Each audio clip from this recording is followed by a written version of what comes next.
We begin with new information about the man suspected of breaking into a Deer Park home and killing an 83-year-old man last month. The suspect has 14 felony convictions, but he's been walking free since the summer of last year. KREM 2's Amanda Rowley investigated how that's even possible. She is joining us live in the studio tonight with more. Amanda?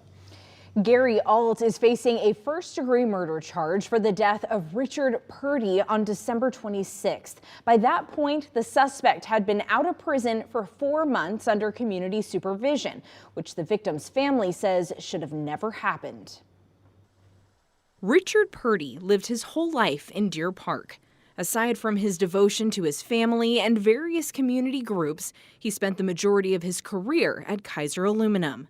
On December 26th, Spokane County Sheriff's deputies found the 83-year-old dead in his home and noticed signs of a burglary. Just hours after the murder, Spokane police arrested Gary Alt for a series of random assaults that included spraying people with bear spray. Investigators tied Alt to the murder through DNA found on a knife at the crime scene. We know the suspect has 14 felony convictions for theft and burglary charges, but we requested more information from the Department of Corrections. They say Alt served almost 3 years in prison and 1 year in Spokane County Jail.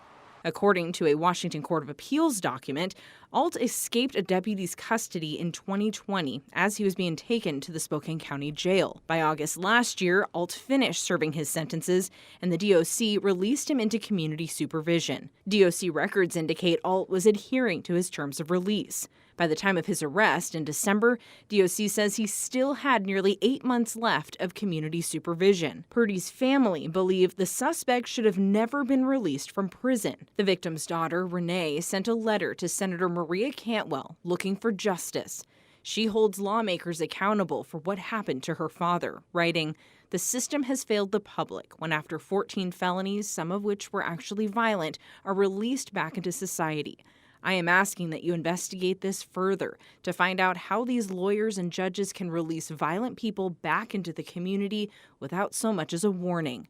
Renee hasn't received a response to the letter yet, but she remains determined to change the criminal justice system to protect other families from the same heartbreak. I spoke with the victim's daughter over the phone today, and she's not quite ready to speak publicly. Meantime, the suspect remains in Spokane County Jail awaiting trial, which Renee Purdy and her family plan to attend. Amanda Rowley, KREM 2 News.